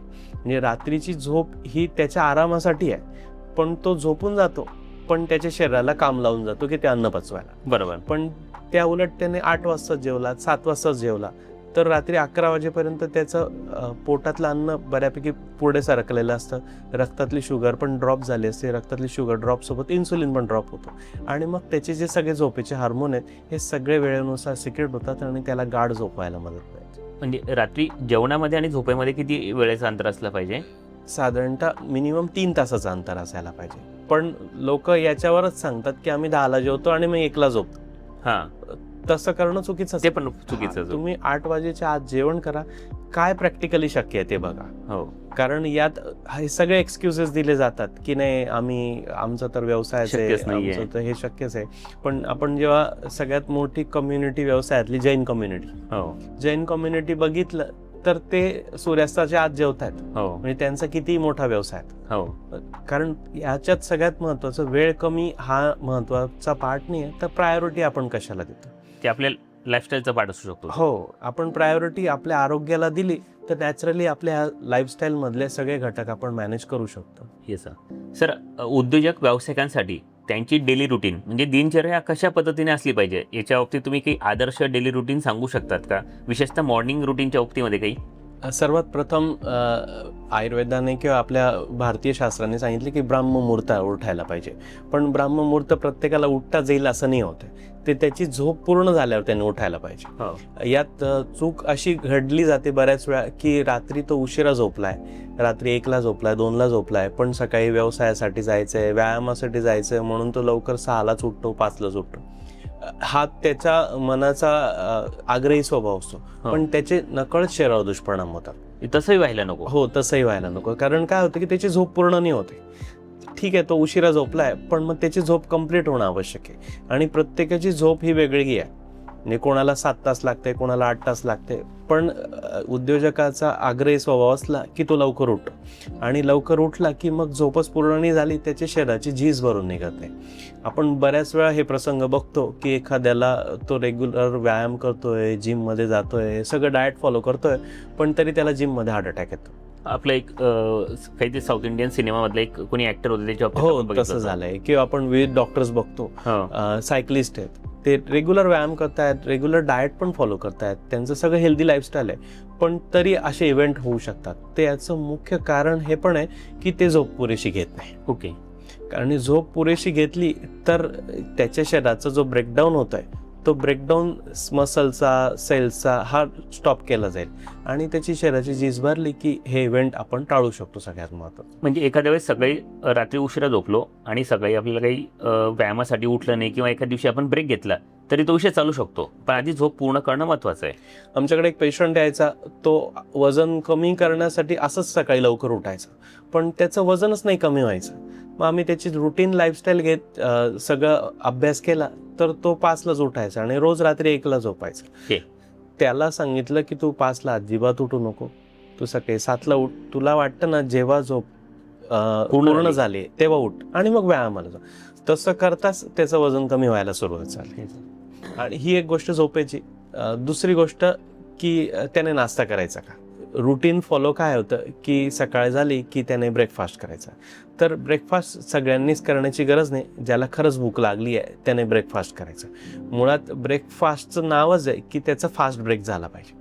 त्याने रात्री 1ला जेवला आहे, रात्री 11ला खाल्लंय, 12 वाजता आईस्क्रीमच खाल्लंय, झोपच पूर्ण नाही झाली आहे, त्याचं फास्टच नाही आहे, तर तो ब्रेकफास्ट कसा करणार. बरोबर. म्हणून मग सकाळी नाश्ता करताना ज्याला खरंच भूक लागली आहे त्याने नाश्ता करावा. ज्याचं मलमूत्र व्यवस्थित विसर्जन झालंय, त्याचं पोट साफ झालंय, त्याने रेग्युलर व्यायाम केलाय, मग त्याने नाश्ता करावा. अन्यथा त्याने नाश्ता नाही केला तर खूप चांगला असणार आहे. ओके. पण सर आता जसं तुम्ही सांगितलं की डेली रुटीनमधला एक महत्त्वाचा भाग आहे आपल्या आहाराचा पण. मग जसं आता सकाळी नाश्ता प्रत्येकाने करणं गरजेचं नाही आहे, ज्याला खरंच भूक लागते त्यानेच केलं पाहिजे. आता बऱ्याच ठिकाणी म्हटलं जातं की दिवसातून तुम्ही 2च वेळा जेवण करा, किंवा काही जण सांगतात की तुम्ही थोडं थोडं दिवसातून 4-5 वेळा खा. मग या बाबतीमध्ये आहार कसा घेतला पाहिजे, किती वेळा घेतला पाहिजे, यावर थोडा प्रकाश टाका प्लीज. यात सगळ्यात महत्त्वाचं व्यक्ती तितक्या प्रकृती आहेत आणि प्रकृतीनुसार आपण खायला पाहिजे. कोणाची वाताची प्रकृती आहे त्याला 4 वेळा पण खाऊ लागू शकतं, ज्याची पित्ताची प्रकृती आहे त्याला जास्त वेळ पण खावं लागेल, आणि ज्याची खप प्रवृत्ती आहे त्याने एकदा खाल्लं तरी चालेल. एकभुक्त दिवसभरात एकदा जेवण केलं तरी चालणार, तरी चालेल. म्हणून असा एकच नियम सगळ्यांना आपण लावू नाही शकत की त्याने 2दाच खायला पाहिजे का 4च वेळा खायला पाहिजे. पण तरी साधारणतः 2 वेळा जेवण आणि एखादा मध्ये तो स्नॅक्स घेऊ शकतो, असं त्याने घ्यायला पाहिजे. पण या सगळ्यात पहिली अट काय की त्याला भूक लागली पाहिजे. बरोबर, भूक लागली तरच जेवण करायला पाहिजे. हा सगळ्यात बेसिक रूल आहे. हा फॉलो केला तर त्याने काहीतरी खायला पाहिजे. पण सर आम्ही तर घड्याळीचा वेळ झाल्यानंतर जेवण करतो. त्याने तेच होतं ना, म्हणजे काय होतं की आधीचं अन्न पचन होत नाही आणि मग पुढचं खातो. याच्यात उद्योजकांची स्पेसिफिकली आपण बघतो ना लाईफस्टाईल, की तो सकाळी घड्याळ झाले की 7 वाजता चहा पितो, 8 वाजता नाश्ता आणि चहा पितो, ऑफिसला गेलं की 11 वाजता चहा पितो, दुपारी 1 वाजता लंच करतो, आणि या दरम्यान कोणी क्लायंट आले की त्या प्रत्येक वेळा चहा कॉफी घेत असतो. हे समोरचा नाराज होऊन जातो. हो, आणि त्याच्या परिणाम स्वरूप काय होतं की सिंपल आपण लॉजिक जर बघितलं तर एखाद्या कुकरमध्ये आपण तांदूळ शिजवायला टाकलाय आणि तो 5च मिनिटं झालाय, शिजला नाही आहे, अर्धवट शिजलाय, आणि त्याच्यात त्या कुकरचे झाकण उघडलं आणि त्याच्यात परत कच्चे तांदूळ टाकले आणि पुन्हा तो कुकर गॅसवर ठेवला, तर काय होईल, तर काहीच शिजणार नाही. आधीचंही शिजणार नाही, नंतरचंही शिजणार नाही, ते सगळं फेकून द्यायला लागेल. अशीच प्रोसेस त्याच्या पोटात होते. ओके. मग याला अजीर्ण म्हटलं जातं, आणि हे अजीर्ण विष म्हणून त्याच्या शरीरात शोषलं जातं, आणि असं अनेक दिवसापासून तो करतोय. मग त्याचंच रूपांतर त्याच्या आजारांमध्ये व्हायला लागतं. म्हणून बेसिक सगळ्यात महत्वाचं, आपल्याला भूक लागल्यावरच आपण जेवण करायचं. आणि याचं एक उदाहरण देतो पेशंटचं, की तो पेशंट माझ्याकडे इरेक्टाईल डिस्फंक्शन म्हणजे सेक्शुअली प्रॉब्लेमसाठी आला. उद्योजकच होता. मी त्याची सगळी अशी लाईफस्टाईल घेतली, अभ्यास केला, त्याची केस टेकिंग घेतल्यानंतर लक्षात आलं की तो थोड्या वेळात कंटिन्यू खायचा. त्याचा व्यवसायच होता की ते फूड टेस्टिंगचा होता. आणि मग त्याला मी सांगितलं ह्या गोष्टी चालणार नाही, कारण तुझं ते पचतच नाही. बरोबर. मग त्याने ते फॉलो केलं. पण एक 15 दिवसानंतर त्याचे रिलेटिव्ह माझ्याकडे पेशंट म्हणून आले, आणि ते पेशंट म्हणून आल्यानंतर, अरे सर आपने क्या दिया उनको, वो तो पहले बहुत चिड़चिड़ापन करता था, तो बोलायचंच नाही, फोन सुद्धा करायचा नाही, गप्पा मारायचा नाही, आता तो माझ्याशी बोलायला लागला, प्रेमाने बोलायला लागला, गप्पा मारायला लागला. म्हणजे त्याचं अन्नपचन व्यवस्थित झालं, त्याचा स्वभाव बदलला.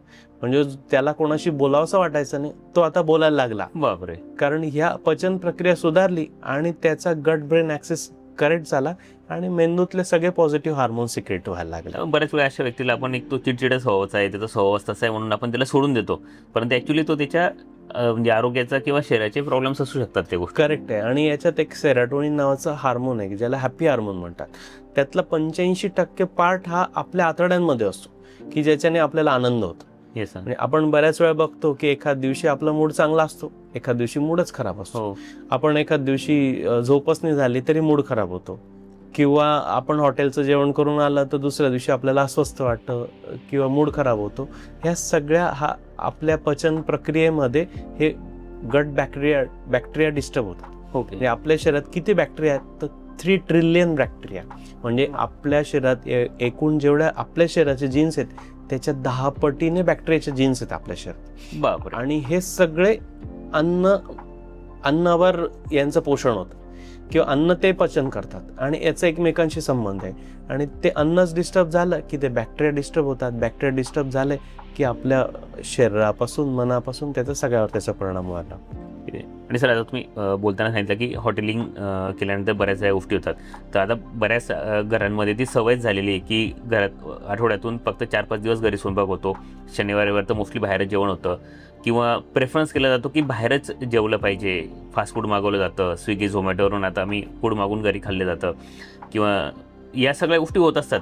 तर याचा आरोग्यावर काय काय परिणाम होऊ शकतो या फास्ट फूडचा आणि हॉटेलिंग केलेल्याचा? याचं एक गमतीशीर उदाहरण देतो की हॉटेलिंग वाढलं त्यामुळे आपण आपल्या एकूण घराची रचना जर बघितली तर आपले किचन छोटे होत चालले, आणि आपले टॉयलेट्स मोठे होत चालले, कारण त्याला त्याचं पचनच होत नाही, त्यामुळे त्याला जास्तीत जास्त वेळ टॉयलेटमध्ये घालवायला. बरोबर. आपले पूर्वीचे किचन मोठे होते आणि टॉयलेट अगदी छोटेसे होते. Yes sir. हाच परिणाम होतोय की हॉटेलचं अन्न जे आहे ते बऱ्याच वेळा फ्रेश नाही आहे, ते शिळं आहे. किंवा आज आपल्याला भात बनवायचा आहे तर त्याला 1 तास तरी लागतो तो शिजण्याच्या प्रोसेसमध्ये, पण आपण हॉटेलमध्ये गेलं की सगळी ऑर्डर आपल्याला 10 मिनिटात मिळते. 10 मिनिटात 15 मिनिटात मिळते आपल्याला, कारण ते आधी शिजवलेलं असतं, त्यांचं डीप फ्रीजमध्ये ठेवलेलं असतं. आपल्याला ते रिहीटिंग करून देतात, पुन्हा गरम करून देतात, पुन्हा प्रोसेस करून देतात. मग जेव्हा अन्नावर पुन्हा प्रोसेस केली जाते त्याच्यामध्ये ऑक्सिडेशन होतं. ऑक्सिडेशन म्हणजे सिंपल गोष्ट आहे, जशी लोखंडावर वातावरणातल्या ऑक्सिजनची प्रक्रिया होते आणि त्याला गंज लागतो, त्याच्यात फ्री रॅडिकल्स तयार होतात. तसेच ह्या हॉटेलच्या अन्नामध्ये फ्री रॅडिकल्स तयार होतात आणि फ्री रॅडिकल्स आपल्याला लिव्हरला डॅमेज करतात. ओके. आपल्या आतड्यांच्या बॅक्टेरियाला डिस्टर्ब करतात. आणि दुसरं परत हॉटेलमध्ये ती टेस्ट आणखीन चांगली यावी म्हणून टेस्ट एनहान्सर्स टाकलेले असतात, वेगळे मसाले आहेत, अजिनोमोटो सारखे केमिकल्स टाकलेले आहेत आणि त्याच्या परिणामस्वरूप पुन्हा आपल्या बॅक्टेरियल फ्लोरा पण डिस्टर्ब होतो, आपल्या आतड्यांचा आपल्या ब्रेनवर पण परिणाम होतो, आपल्या पचन प्रक्रियेवर पण परिणाम होतो.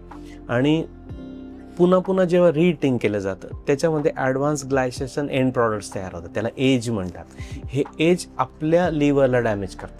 इतकं घातक म्हणजे अल्कोहोलपेक्षा लिव्हरला याचा सगळ्यात जास्त त्रास आहे. म्हणजे बाहेरचे हॉटेल फूड्स खाण्याचा, वारंवार खाण्याचा. म्हणजे हॉटेलचं अन्न केव्हा खा, जेव्हा तुम्हाला काहीच ऑप्शनच नाही आहे, त्यावेळेला तुम्ही हॉटेलचं अन्न खा. पण असं रुटीन जेव्हा तुम्ही हॉटेलचं अन्न खातायत त्याचे खूप जास्त दुष्परिणाम आम्ही रुटीन बघतोय. म्हणजे अगदी आता तरुणांमध्ये मानसिकता जी खराब होते तर ती ह्या सगळ्या हॉटेलच्या अन्नामुळे पण होत असते. आणि आपण म्हणतो ना की स्वयंपाक करताना स्वयंपाक करणाऱ्या व्यक्तीच्या मनात काय विचार आहेत. आपल्या घरी आपली पत्नी किंवा आई आहे, घरातले व्यक्ती आहेत, स्वयंपाक करताना त्यांना आपल्याविषयी एक आपुलकी असते, प्रेमभावना असते, एक सकारात्मकता असते. आणि हॉटेलमधला जो स्वयंपाक बनवणार आहे त्याची मानसिकता आपल्याला माहित नाही, तो कोण बनवतोय, काय बनवतोय. आपल्याला आपल्या स्वतःचा अनुभव आहे. आपण खूप चांगल्या हॉटेलमध्ये खूप भारी अन्न जेवण केलंय, सगळं आवडीचं खाल्लंय, पण तरी ते खाऊन आपलं सॅटिस्फॅक्शन होत नाही, समाधान. आणि घरी साधी भाजी पोळी खाल्ली तरी आपलं समाधान होतं. मग हा मनाचा, या मानसिकतेचा पण खूप मोठा रोल आहे त्याच्यात. आपण हॉटेलिंग जेवढं कमी होऊ शकेल तेवढं कमी करून आपल्या घरच्या खाण्यावरच भर दिला पाहिजे. अगदी ते फार आवश्यक आहे. कारण अथर्ववेदात म्हटले अहमन्नम, म्हणजे मी कोण आहे, व्हॉट वी ईट, मी कोण आहे, मी जे खातो ते. येस. आणि आपल्या अन्नाचं पोषणच कुठून होणार आहे, त्या अन्नात, शरीराचं पोषण अन्नातून होणार आहे. आणि आयुर्वेदाने शरीराचे 3 पिलर सांगितलेले आहेत की आहार, निद्रा आणि ब्रह्मचर्य. त्यातला आहार एक पिलरच गेला आपला तर काय होणार आहे की ते सगळं घर पडणारच आहे. म्हणून आपल्याला त्या सगळ्या पिलरची आपल्याला खूप जाणीवपूर्वक काळजी घेणं आवश्यक आहे. आता सर बरेच उद्योजक व्यवसाय घेतात की आता काही कामानिमित्त बाहेर त्यांना कुठेतरी जाणंच होतं, प्रवास करणंच होतं, आणि त्यावेळेस आपण प्रत्येक वेळा घरून डबा जरी बांधून घ्यायचा म्हटलं आपण एक वेळेचं जेवण नेऊ शकतो, यापेक्षा जास्त नेऊ शकत नाही. मग अशा वेळी त्यांनी या गोष्टीचं काय सोल्युशन काढलं पाहिजे. त्यावेळेला त्यांच्या जे जिथे व्हिजिट्स होत असतील तिथे त्यांचे रुटीन मेस असतात, घरगुती मेस असतात, तर त्यांनी प्रेफरन्स द्यावा. तिथे त्यांनी पोळी खाण्याऐवजी, कारण पोळीमध्ये मैदा बऱ्याच वेळा मिक्स केला जातो, त्याऐवजी त्यांनी भाकरी खावी. त्यांनी खूप जास्त प्रोसेस केलेल्या भाज्या, पनीरच्या भाज्या त्या न खाता त्यांनी उसळी खाव्या. बऱ्याच वेळा मुगाची उसळ मिळते, हरभऱ्याची उसळ मिळते, त्या भाज्या खाव्यात. आणि जितकं शक्य आहे तितकं घरून डबा कॅरी करणं हे सगळ्यात महत्त्वाचं आहे. म्हणजे असेल तर त्याच्यातल्या सिलेक्टिव्ह भाज्या जर आपण खाल्ल्या तर त्याचा आपल्या शरीरावर कमी दुष्परिणाम होईल. निश्चितच कमी दुष्परिणाम. Yes sir. आणि सर आपण आहाराच्या बाबतीत बोलतोय तर बऱ्याचदा व्हेज आणि नॉनव्हेज हे दोन्ही कॅटेगरीज पडतात. व्हेज खाणारे म्हणतात की आमचं अन्न चांगलं आहे, नॉनव्हेज खाणारे म्हणतात की याच्यातून पोषण मिळतं. तर या दोन्ही गोष्टी काय महत्त्वाच्या आहेत, व्हेज खावं की नॉनव्हेज खावं, या बाबतीत थोडंसं क्लॅरिटी द्यावी. सगळं अन्न चांगलं आहे, आपण वाईट अन्न म्हणून कोणत्याच अन्नाला वाईट म्हणू नाही शकत. फक्त आपली ती पचवायची क्षमता आहे का, तर आपण ते खायला पाहिजे. एखाद्या व्यक्तीचं खूप चांगल्या पचनाची शक्ती आहे, तो रेग्युलर व्यायाम करतोय, त्याचं वय कमी आहे, तर तो रेग्युलर नॉनव्हेज खाऊ शकतो. पण पचवायची ताकदच नाही आहे, साधी पोळी खाल्ली तरी त्याला ॲसिडिटी होते, गॅस होतात, तर त्यांनी नॉनव्हेज नको खायला. पण इन बिटवीन नॉनव्हेज खाण्याचा नियम काय, तर त्याने दिवसा खावं, रात्री खाऊ नये. साधारणतः आठवड्यात किंवा 15 दिवसातून एकदा खावं. नॉनव्हेज खाल्लं तर हॉटेलमध्ये खाऊ नये, घरी बनवलेलं नॉनव्हेज खावं. ओके, म्हणजे या गोष्टींचे प्रिकॉशन त्यांनी घेतले पाहिजे. येस. आणि जसं आपण सांगितलं आधी, ती पोल्ट्री फार्ममधली कोंबडी आहे किंवा गोट फार्ममधली एखादी बकरी असेल, तर मग ह्या गोष्टी पण काही टाळाव्यात का त्यांनी? त्यांनी रेड मीट टाळावं, त्याने गावरानी कोंबडीला प्रेफरन्स द्यावा सगळ्यात महत्त्वाचं. किंवा अंडी खातायत तर अंडी ज्याची पचनाची शक्ती चांगली आहे तर त्यांनी व्हाईट एग्स खाऊ शकतात, त्याला त्याच्यातून प्रोटीन्स चांगले मिळू शकतात. जी सर. आणि सर आता उद्योजक व्यावसायिकांच्या या बिझी शेड्यूलमध्ये त्यांनी त्यांचं आरोग्य चांगलं ठेवण्यासाठी काही प्रॅक्टिकली अशा काही सवयी आहेत का की ज्या लावता येतील? म्हणजे बऱ्याच जणांना की वेळ नाही वगैरे या सगळ्या गोष्टी सांभाळून त्या प्रॅक्टिकली सवयी लावता येतील, अशा कुठल्या गोष्टी सांगू शकतात तुम्ही? सगळ्यात महत्त्वाचं, त्याने माइंडफुल इटिंग करावं. जेवण करताना फक्त जेवण करावं, जेवणाचा प्रत्येक घासाचा आनंद घ्यावा. ओके. उद्योजक म्हटला तर तो कंटिन्युअसली बिझी असतो, मग त्या जेवणाचा वेळ पण त्याने वाया नको जायला म्हणून जेवताना मोबाईल असतो किंवा मग टी व्ही तरी पाहतो, कॉल्स तरी चालू असतात, तर त्याने जेवताना फक्त जेवण करावं. जेवण भूक असल्यावर करावं. ह्या गोष्टी एक आधीचं मी उदाहरण सांगतो. जेवताना फक्त जेवण करावं याचा फायदा काय होतो की जेवण करणंच हेच मुळात मेडिटेशन सारखं आहे. ओके. तो त्यावेळा प्रत्येक चवीचा आनंद जेव्हा घेत असतो त्यावेळा त्याचं मन शांत होत असतं, मन तृप्त होत असतं. आणि जेव्हा जेवतो तर त्यावेळा काय होतं की त्या चवीतून त्याला ब्रेनला मेसेज जातो की तो काय खातोय आणि त्याच्यातून त्याचं तृप्ती होते. त्याच्या मेंदूतले सटायटी सेंटर आहेत ते स्टिम्युलेट होतात आणि जेवण बस झालं हे संदेश देतो. समजतं. पण त्याच वेळा तो जेव्हा काम करतो, मोबाईलवर बोलतो, टी व्ही पाहतो, त्यावेळेला त्याला समजत नाही आणि मग तो ओव्हर इटिंग होतो. ओके. आणि या ओव्हर इटिंगचा परिणाम मग पुन्हा त्याचे शुगर वाढणे, वजन वाढणे ह्या गोष्टी होतात. सगळ्या गोष्टी होतो. म्हणून जाणीवपूर्वक त्याने जेवताना जेवण करावं, जेवण प्रत्येक घास चावून खावा, सावकाश खावं. आता मागे आपल्याशी बोलत असताना आपण सांगितलं की तुम्ही डाएट प्लॅन देताना, म्हणजे बेसिकली डाएट हे कोणालाच नको असतं, पण तुम्ही त्यात डाएट प्लॅन देताना सिम्पल डाएट प्लॅन देतात की जो सहज पद्धतीने सगळ्यांना फॉलो करता येईल असा. तर असं तुमचं सिम्पल डाएट प्लॅन काय आहे? सिम्पल डाएट म्हणून आपण आपले जे आई वडील खात होते ना तेच आपल्याला खायचं आहे. म्हणजे आम्ही नेहमी म्हणतो की ज्या पाकिटांवर, ज्या अन्नावर बारकोड आहे ना ते खाऊच नका. ओके. कारण म्हणजे फास्ट फूड नकोच, फास्ट फूड नको, त्याला प्रोसेस्ड केलेलं आहे, त्याला ते खराब होऊ नये म्हणून त्याच्यावर प्रोसेस केलंय, त्याच्यामध्ये काहीतरी ॲडेड केलेले आहेत, शुगर ॲडेड केली आहे, मीठ ॲडेड केलं आहे, केमिकल ॲडेड केले, प्रिझर्वेटिव्ह ॲड केलेले, त्याचे तुमच्या शरीरावर निश्चित परिणाम होणारच आहे. हो. म्हणून आपले आई वडील, आपले आजी आजोबा काय खात होते तेच खायचं. मी एक सिम्पल उदाहरण देतो की एक पेशंट माझ्याकडे आला होता की तो म्हटला की मला ताकद कमी मिळते म्हणून मी ड्रायफ्रुट्स खातो रेग्युलर, मी रेग्युलर फळं खातो आणि पण तरी मला अशक्तपणाच वाटतो, मला फ्रेशच वाटत नाही. मी त्याचं जस्ट हिस्ट्री घेतली, त्याला म्हटलं तुमचे आजोबा काय खायचे, हे खायत होते का? नाही हो म्हटले, सर त्यांच्या वेळेत इतकी गरिबी होती, त्यांना भाकरी पण मिळत नव्हती, पण सर ते साधी भाकरी खाऊन गरिबीत जीवन जगून ते 113 वर्ष जगले आणि 113 वर्ष जगताना ते शेवटपर्यंत निरोगी होते. त्यांना म्हटलं हेच निरोगीपणाचं लक्षण आहे की कमी खाणं, आपलं नॅचरल जेवण करणं, ह्याच गोष्टी आहेत की कुठले तरी आपल्याला सप्लिमेंट्स मिळत नाही आहे म्हणून ड्रायफ्रुट्स खाणं आहे, फळं खाणं आहे, हा त्याला उपाय नाही आहे. आपल्याला अशक्तपणा वाटण्याचं कारण आपलं अन्नातलं ॲब्सॉर्प्शन होत नाही हा आहे, की न की आपल्याला अन्नातून न्यूट्रिशन मिळत नाही. ओके. म्हणून अशा विविध सुपर फूड्सच्या मागे न लागता आपलं अन्नपचनाची सिस्टीम कशी चांगली राहील याकडे आपण कॉन्सन्ट्रेट केलं की आहे त्या रुटीन अन्नातून आपल्याला सगळे न्यूट्रिशन मिळेल. येस. तरी साधारणतः आपण आपल्या जेवणामध्ये साधारणतः 4 प्रकार असतात. एक कार्बोहायड्रेट्स असतात की जे पोळी, भातातून, गोड पदार्थातून मिळतात. दुसरे प्रोटीन्स असतात की जे प्रोटीन आपल्या बॉडी बिल्डिंगसाठी लागतात, तर ते आपल्याला डाळीतून मिळतात, दुधातून मिळतात, नॉनव्हेजमधून मिळतात. आणि तिसरे फॅट्स आहेत की जे फॅट्स आपल्याला दुधातून, नॉनव्हेज, तेल, तुपातून मिळतात. आणि मायक्रोन्यूट्रिएंट्स आहेत. तर याचा समतोल साधला पाहिजे. आपला सध्या याचाच समतोल बिघडला आहे. आपण कार्बोहायड्रेट्स खूप जास्त घेतोय आणि नंतर फॅट्स पण खूप जास्त घेतोय आणि प्रोटीन्स आपण कमी घेतोय. तर आपण आपल्या जेवणामध्ये डाळींचा समावेश वाढवला पाहिजे, त्या तुलनेत कार्बोहायड्रेट्सचं प्रमाण कमी केलं पाहिजे आणि सगळ्यात महत्त्वाचं तेलाचा वापर कमी केला पाहिजे. म्हणजे अगदी भारताचे प्रधानमंत्री यांना 15 ऑगस्टला स्वातंत्र्य दिनाच्या वेळा लाल किल्ल्यावरून सांगायला लागलं की तेलाचा वापर कमी करा. म्हणजे लठ्ठपणा आणि हे सगळे लाईफस्टाईल डिसीजेस एवढे मोठे झालेत की माननीय प्रधानमंत्र्यांना मन की बातमध्ये पण सांगायला लागलं आणि लाल किल्ल्यावरून पण भाषण करायला लागलं की तुम्ही स्वयंपाकात तेलाचा वापर कमी करा. बरं. आणि सर जसं आता म्हणजे सप्लिमेंट्स घेतात बऱ्याच वेळेस काही ठिकाणी किंवा काही ॲडिशनल औषधांमधून B12 वगैरेच्या औषधांमधून आपण ती घेतो, हे कितपत योग्य आहे? ती आपल्या मनाप्रमाणे न घेता ती शरीराची गरज आहे का, म्हणून आपण ह्या सगळ्या इन्व्हेस्टिगेट करून घ्यायला पाहिजे आणि तज्ज्ञांच्या मार्गदर्शनाखाली हे सप्लिमेंट्स घ्यायला पाहिजे. कारण या सप्लिमेंट्सच्या कमीपेक्षा ते जर अधिक प्रमाणात घेतले त्याचे दुष्परिणाम खूप जास्त शरीरावर होतात. म्हणून व्हिटॅमिन B12, व्हिटॅमिन C आहे, D आहे, A आहे, की आहे, हे सगळे मल्टीव्हिटॅमिन बाजारात सहज उपलब्ध होतात आणि ऑनलाईनमध्ये पण मिळतात आणि ते ओव्हर काउंटर लोक घेत असतात, पण त्याचे दुष्परिणाम देखील गरज नसताना घेतले तर होत असतात. म्हणून डॉक्टरांच्या सल्ल्यानेच ते घ्यायला पाहिजे, गरज असेल तरच. गरज. सर असं काही उदाहरण देता येईल का की एखाद्या उद्योजकाच्या लाईफमध्ये आधी काही आजार होते, काही प्रॉब्लेम्स होते आणि त्याने त्याचे फक्त लाईफस्टाईलमध्ये बदल केला, याच्यामुळे त्याचे ते आजार आणि त्याचे काही त्रास होते ते कमी झाले किंवा नाहीसे झाले?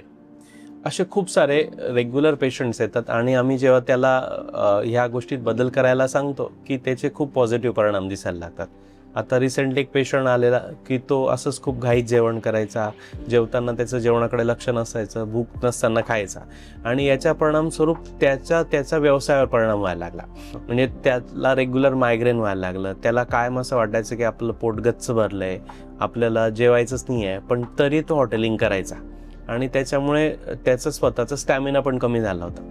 मग त्याला ही सगळी लाईफस्टाईल करेक्ट केली त्याने, त्याच्या आहारात बदल केला आणि काही औषध दिले. आज तो फक्त धुळ्यात काम करण्याची त्याला असं वाटत होतं माझी क्षमता आहे, पण आज त्याने नाशिकला पण काम सुरू केलं, त्याने शिरपूरलाही काम सुरू केलं, जळगावलाही काम सुरू केलं. की पूर्वी त्याला तिकडे जायचं म्हटलं तर संकट यायचं किंवा त्याला कोणाशी बोलावंसं वाटायचं नाही, त्याची हिंमत व्हायची नाही, त्याचा कॉन्फिडन्स कमी होता. ह्या पचन प्रक्रिया त्याची करेक्ट झाली, त्याच्यातून जो खातोय त्याची एनर्जीत कन्व्हर्जन झालं, त्यामुळे त्याचा स्टॅमिना वाढला आणि स्टॅमिना वाढला नॅचरली त्याच्या उद्योगावर खूप चांगला परिणाम झाला. म्हणजे फक्त लाईफस्टाईल चेंज केल्यामुळे त्याचा व्यवसाय इतका मोठा वाढलाय? व्यवसाय पण खूप वाढला, म्हणजे इतका डायरेक्टली त्याचा संबंध आहे. Yes sir. आणि सर जसं आता 30 ते 40 वयोगटातली जे काही उद्योजक व्यावसायिक आहेत यांना कुठल्या गोष्टींवर आपण लक्षणांवर म्हणजे आपल्या शरीर कुठल्या अशा प्रकारचे काही सिम्पटम्स दाखवतात का की त्यावर आपण लक्ष दिलं पाहिजे? असे कुठले लक्षणं आहेत की ज्याच्यावर आपण काळजीपूर्वक लक्ष ठेवलं पाहिजे आणि काही मेडिकल टेस्ट आहेत का जे आपण काही कालावधीनंतर करून घेतले पाहिजे? म्हणजे आपण फुल बॉडी चेकअप असेल किंवा कुठल्या गोष्टी असेल या चेकअप करून घेतल्या पाहिजे. सगळ्यात महत्त्वाचं की काही आपल्याला सिग्नल्स मिळतात, तर सिग्नल्स आपण ओळखायचे. आपल्याला थकवा जाणवतो का, सकाळी उठताना फ्रेश वाटतं का नाही वाटत, हे आपण बघायला पाहिजे. दुपारचं जेवण झालं किंवा कुठलंही जेवण झालं की आपल्याला सुस्ती येते का, हे बघायला पाहिजे. तिसरं, आपलं पोट आपल्या छातीपेक्षा जास्त वाढलंय का, ओके, ही गोष्ट बघायला पाहिजे. रात्री आपण झोपेत घोरतो का, हे सगळे सिग्नल्स आहेत. आणि सगळ्यात महत्त्वाचं, स्किनचा टोन कसा आहे आपला, स्किनला फ्रेशनेस आहे का, किंवा इकडे कपाळावर आहे, मानेवर आहे, काळेपणा आलेला आहे का, त्याला ॲकॅन्थोसिस म्हणतात. हे सगळे आपल्याला भविष्यामध्ये हृदयाचे आजार, डायबिटीसचे आजार किंवा सगळे मेटाबॉलिक डिसऑर्डर्स होणार आहेत याचे आधीचे लक्षण आहेत. म्हणजे इतक्या आधीपासून आपल्या शरीरचे लक्षण दाखवायला लागतं. खूप लोकांना मानेला काळेपणा असतो, हो, तर हा इन्सुलिन रेझिस्टन्सचं लक्षण आहे. हे इन्सुलिनचं रेझिस्टन्स PCOD पण क्रिएट करतं, डायबिटीस पण क्रिएट करतं, लठ्ठपणा पण करतं, लिव्हरमध्ये फॅटी चेंजेस पण करतं किंवा एखाद्याला हृदयाच्या रक्तवाहिन्यांमध्ये जे ब्लॉकेजेस होतात त्याचे आधीचे लक्षण. ओके, म्हणजे आपण म्हणतो की ते मान त्याने व्यवस्थित आंघोळ केली नसेल किंवा स्वच्छ केली नसेल, आपल्या या गोष्टीकडे बघून आपण ते दुर्लक्ष करतो. आणि याच्यात पुन्हा एक महत्त्वाचं सिम्पटम की त्याला इरेक्टाईल डिसफंक्शन, म्हणजे त्याला सेक्शुअली वीक वाटतं, हे पण त्याच्या भविष्यामध्ये हृदयाचे आजार होण्याचं एक आधीचं लक्षण आहे. हे आम्ही रुटीन पेशंट्समध्ये पाहत असतो. ओके, त्याच्यात आणखीन मोठा रोल एक रात्री झोपेत घोरण्याचा आहे. एखादा व्यक्ती रात्री घोरतोय तर त्या घोरण्यामुळे त्याची रात्रीची झोप पूर्ण होत नाही आहे, त्याच्या रक्तवाहिन्यांमध्ये हार्डनेस येतोय आणि हृदयावर परत प्रेशर येतोय. तर हे सगळे सिम्पटम्स त्याने लक्षात ठेवायला पाहिजे. आणि सगळ्यात महत्त्वाचं, त्याने काय ब्लड टेस्ट करायचे, की काही अंशी आपण ब्लड टेस्ट केल्यानंतर आपण त्याच्या शरीरामध्ये काय बदल झालेले आहेत हे ओळखू शकतो. तर त्याच्यात त्याने त्याच्या ब्लडमधलं इन्सुलिन चेक करायला पाहिजे. जास्त इन्सुलिन असेल याचा अर्थ ही सगळी प्रोसेस वाढते त्याची. Yes sir. दुसरं, त्याने ॲव्हरेज 3 महिन्याची शुगर, त्याला HbA1c म्हणतो, म्हणजे त्या एखाद्या व्यक्तीनं शुगर टेस्ट केली, साधी random blood sugar, fasting blood sugar, ती त्याची नॉर्मलच येईल, पण ॲव्हरेज 3 महिन्याची शुगर केली तर लक्षात येतं. ओके. तिसरी टेस्ट आहे युरिक ॲसिड. बऱ्याच वेळा सांधेदुखी असतानाच लोक युरिक ॲसिड करतात आणि त्याची नॉर्मल रेंज 7 असते आणि मग ती 6 आली, लोकांना असं वाटतं नॉर्मल, आहे आपण. पण ती गाऊट जो संधिवाताचा प्रकार आहे त्याच्यातली ती नॉर्मल रेंज आहे, पण ती 4 पेक्षा जास्त नको असायला, मग ती युरिक ॲसिड करायला पाहिजे. सोबत त्यांनी व्हिटॅमिन B12 आहे, व्हिटॅमिन D3 आहे, या टेस्ट करायला पाहिजे. दुसरं एक HSCRP नावाची टेस्ट आहे की हाय सेन्सिटिव्ह सी रिॲक्टिव्ह प्रोटीन, की भविष्यामध्ये आपल्याला हृदयाचे आजार होणार आहेत का, ही एक टेस्ट दाखवते.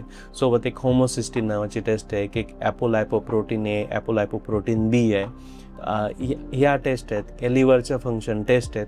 या टेस्टवरून आपण आजपेक्षा पण भविष्यामध्ये आपल्याला काही आजार होणार आहेत का हे आधीच आपण ओळखू शकतो. सर, पण आता उद्योजकांनी आरोग्याकडे का लक्ष दिलं पाहिजे, म्हणजे आरोग्य हे त्याच्या व्यवसायासाठी किती महत्त्वाचं आहे? उद्योजक काय करतो की त्याचं सगळं बॅलन्स शीटचा अभ्यास करत असतो, पण त्याला प्रत्येक ठिकाणी लाभ पाहतो, प्रॉफिट दिसलं पाहिजे. प्रॉफिट दिसलं पाहिजे.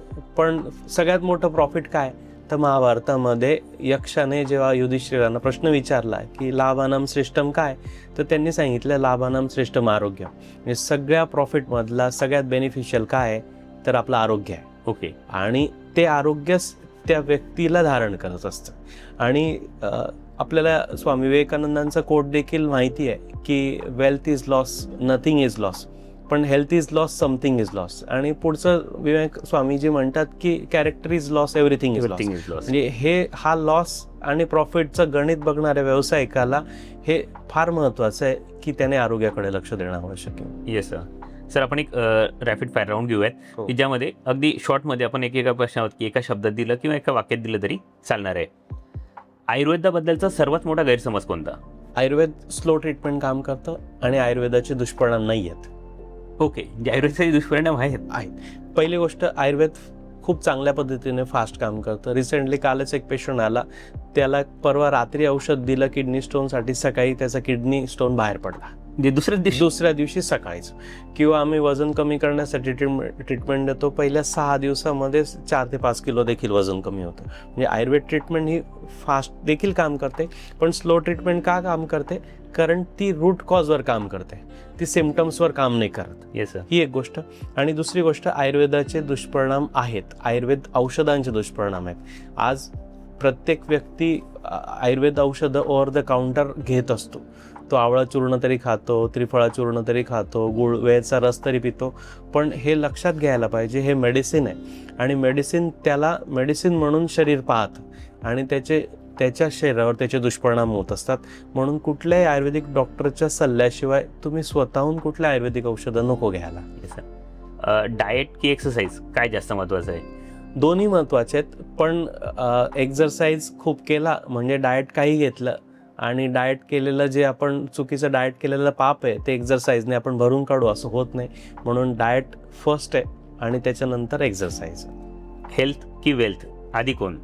सगळ्यात आधी हेल्थ आहे, कारण आपण म्हणतो ना सर सलामत तो पगडी 50. तर आपल्याकडे आपलं आरोग्य चांगलं राहिलं तर आपण अनलिमिटेड पैसे कमवू शकतो. Yes sir. आयुर्वेदिक किंवा मॉडर्न मेडिसिन याचा दोघांचा बॅलन्स कसा सांभाळावा? दोन्ही एकमेकांना सपोर्टिव्ह आहेत आणि प्रत्येकाचे लिमिटेशन्स आहेत आणि प्रत्येकाचे काहीतरी पॉझिटिव्ह पॉईंट्स आहेत. म्हणून मग जिथे इमर्जन्सी असेल तिथे आपण मॉडर्न सायन्सचा आपण मदत घेऊयात आणि जिथे आपल्याला रूट कॉज बेसिकवर काम करायचं आहे तिथे आयुर्वेदाच्या सपोर्टने आपण ते आजार दुरुस्त करूयात. एक अशी कोणती सवय की जी उद्योजकाने आजपासून सोडली पाहिजे? रात्रीचं उशिरा जागरण ही त्याने सोडलं पाहिजे. अशी कोणती सवय की उद्योजकांनी ती आजपासून लावलीच पाहिजे? त्याने माइंडफुल इटिंग म्हणजे जेवताना जाणीवपूर्वक जेवताना जेवण केलं पाहिजे. आणि वेळ नाही हे एक्सक्यूज किती योग्य आहे? प्रायोरिटीचा पार्ट आहे.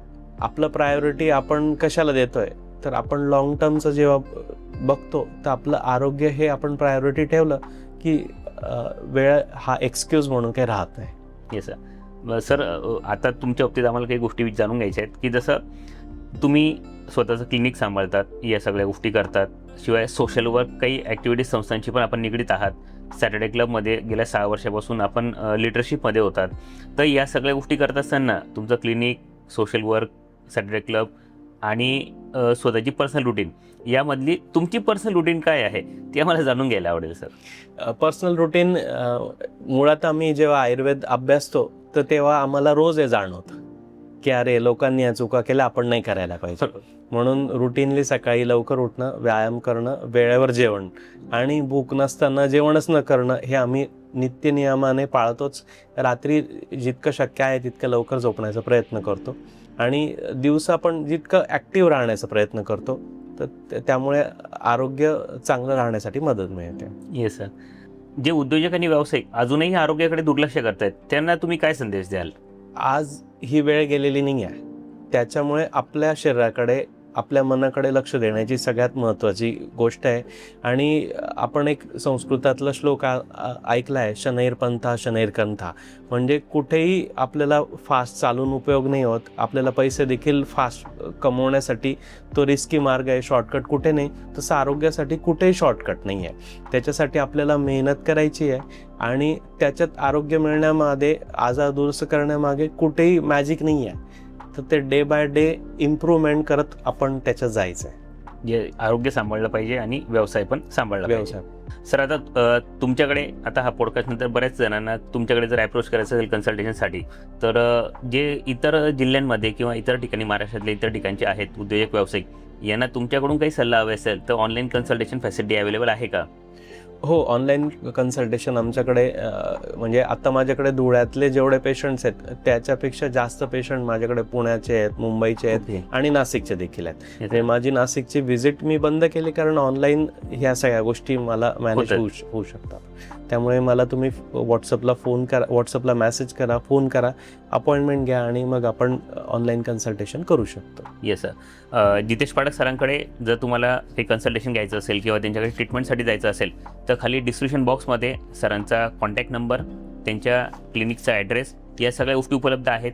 तुम्ही त्यांच्याकडे आवर्जून या सगळ्या गोष्टी समजून घ्या, आपली हेल्थ काय आहे या सगळ्या गोष्टी सरांकडून तपासून घ्या, जेणेकरून भविष्यात ज्या काही मोठ्या गोष्टी, अडचणी आपल्या आयुष्यामध्ये येऊ शकतात, जे आपल्या व्यवसायासाठी सुद्धा अडचणीचं ठरू शकतं, त्या गोष्टी आपल्याला टाळता येतील, आपलं आरोग्य आपल्याला चांगलं ठेवता येईल. आजच्या पॉडकास्टमधून आपण जितेश पाठक सरांकडून आपलं आरोग्य किती महत्त्वाचं आहे आणि उद्योजक व्यावसायिकांनी आपल्या आरोग्याची काळजी कशा पद्धतीने घेतली पाहिजे या सगळ्या गोष्टी समजून घेतल्यात. आपण पर्सनल कन्सल्टेशनसाठी पण त्यांना भेटणारच आहोत. तरी जितेश पाठक सरांनी अगदी दिलखुलासपणे, मनमोकळ्या पद्धतीने ही सगळी माहिती दिली, त्यासाठी आपले खूप खूप आभार. खूप खूप थँक्यू सर.